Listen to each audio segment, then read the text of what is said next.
ఈరోజు TCEI వారు స్త్రీ శక్తి అవార్డ్స్ 2025 ఇస్తున్న సందర్భంగా నన్ను అదేవిధంగా మా సెర్ఫ్ CEO దివ్యరాజన్ గారిని ఆహ్వానించడం జరిగింది. వాళ్ళు గత 10 years నుంచి కూడా మహిళా అచీవర్స్ సక్సెస్ స్టోరీ ఉన్నటువంటి వాళ్ళను మరింత ఎంకరేజ్ చేయడం కోసం స్మాల్ ఎంటర్‌ప్రెన్యూర్స్ కానీ బిగ్ కానీ అంటే వాళ్ళ పరిస్థితిని బట్టి మహిళలకు స్పెషల్గా వాళ్ళు గుర్తించే అవార్డ్స్ ఇస్తూ ఉన్నారు.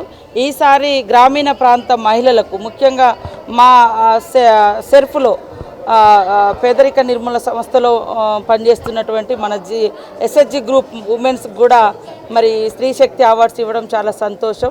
విశాలారెడ్డి గారు, బలరాం గారు, వారి టీం అంతా కూడా గ్రామీణ పేదరిక నిర్మూలన జరగాలని మనం ఏదైతే మహిళా సంఘాలు నడిపిస్తున్నామో మహిళా సంఘాలకు మన ప్రభుత్వం వడ్డీ లేని రుణాల ద్వారా వాళ్లకు రకరకాల బిజినెస్లను కూడా ప్రోత్సహిస్తున్నాం. ఇందులో సక్సెస్ అయినటువంటి వాళ్ళలో మరి ఆ చర్యాల పెయింటింగ్స్ కానీ అదేవిధంగా ఆదిలాబాద్ గోండు మన జంగుబాయి తయారు చేసినటువంటి మవ్వా లడ్డు, ఇప్పపు లడ్డు కానీ అదేవిధంగా ఇతర పెయింట్స్కి సంబంధించి కానీ గ్రామీణ మహిళల యొక్క వాళ్ళకు కూడా 5గురిని సన్మానించడం చాలా సంతోషం. మహిళలు అవకాశాలు ఉంటే అన్ని రంగాలలో రాణించగలుగుతారు. వీళ్ళకి ఏం చేత కాదు అనేటువంటి ఆ యొక్క ఒక బ్యాక్వర్డ్ మైండ్ సెట్ ఏదైతే ఉందో అది వదిలేసుకొని మహిళలు మన ఇంట్లో ఉన్నా బయట ఉన్నా ఎక్కడున్నా మన కూతురైనా మన భార్య అయినా మన తల్లి అయినా ప్రోత్సహించాలనేటువంటి అవగాహన రావాలి. ఈ యొక్క TCEI వాళ్ళు దాదాపుగా 10 years నుంచి ఈ యొక్క అవార్డ్స్ ఇస్తూ మహిళల్ని ఎంకరేజ్ చేస్తున్నారు. వాళ్ళలో ఉన్నటువంటి సృజనాత్మకతను కూడా బయటికి తీస్తూ ఉన్నారు. అదే కాకుండా ఈరోజు మా సెర్ప్ ద్వారా కలకత్తా IIM వారితోటి కూడా ఎట్లా ఇన్నోవేటివ్గా తయారు చేయాలి బిజినెస్ అనేది కూడా ట్రైనింగ్స్ కూడా మా అడిషనల్ DRDOస్కు ఇక్కడ ఇప్పడం జరుగుతూ ఉంది, బయట ఇస్తూ ఉన్నారు.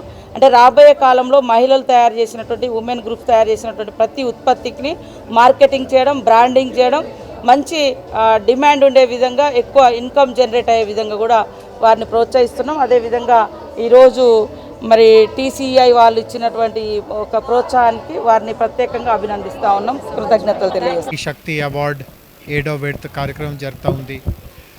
7 సంవత్సరాల క్రితం Telangana chamber of event industry అనే ఒక గ్రూప్ వాళ్ళు ఇక్కడ హైదరాబాద్లో మన అందరికీ తెలుసు HICC, హైటెక్స్, మంచి కన్వెన్షన్ వెన్యూస్ ఉండడం వల్ల చాలా ఈవెంట్స్ హైదరాబాద్లో జరుగుతూ ఉంటాయి. అండ్ ఎవరైనా హైదరాబాద్లో ఈవెంట్ చేస్తూ ఉంటే చివరిలో వాళ్ళు హైదరాబాద్లో చాలా ప్రొఫెషనలిజం ఉంది, బాగా నాలెడ్జ్ ఉన్న ఇక్కడ స్టాఫ్ ఉన్నారు, అట్లాంటి ఎప్పుడైనా వాళ్ళు ప్రేస్ చేసి వెళ్తారు. సో ఇండస్ట్రీ ఆధ్వర్యంలో ఈ సెక్టర్లో ఎవరెవరు మహిళలు ముఖ్యంగా ఎక్కువగా మంచిగా పని చేయగలుగుతున్నారు వాళ్ళని పురస్కరించుకోవడానికి 7 సంవత్సరాల క్రితం ఇది కార్యక్రమాన్ని మొదలుపెట్టారు. అండి Telangana chamber of event industry ఆధ్వర్యంలో ఈరోజు 50 మంది మహిళలకి మేము పురస్కారాలు ఇవ్వడం జరుగుతుంది. ఫస్ట్ టైం ఒక క్రియేటివ్ ప్యానెల్ డిస్కషన్ కూడా, ఇందులో ఎవరైతే ఎక్స్పర్ట్స్ ఉంటారో వాళ్ళని తీసుకొచ్చి క్రియేటివ్ ఎకానమీ పైన ఒక ప్యానెల్ డిస్కషన్ కూడా చేయడం జరిగింది. ఈవెంట్ ఇండస్ట్రీ అంటే జస్ట్ ఈవెంట్స్ చేసేదే కాదు, చాలామంది కళాకారులకి, ఆర్టిస్టులకి, క్రాఫ్ట్స్ పీపుల్కి కూడా ఒక ప్లాట్ఫామ్ అనమాట. సో ఈ అవార్డ్స్ ద్వారా మనము క్రియేటివ్ అండ్ కల్చర్ ఇండస్ట్రీస్లో ఉన్న ఆర్టిస్టులని, ఈ కళాకారులని, సింగర్స్ని, ఈ మ్యూజిషియన్స్, డాన్సర్స్, ఇలాంటి వాళ్ళని కూడా, ఫ్యాషన్ డిజైనర్స్, వీళ్ళందరికీ కూడా మనం ఇక్కడ పిలిచి పార్ట్నర్షిప్ బిల్డింగ్ కానీ లేకపోతే వాళ్ళకి మార్కెట్ లింకేజెస్ ఎలా చేయాలనేది కూడా చేస్తున్నాము.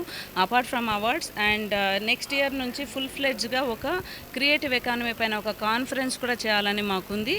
And awards will be followed అనమాట.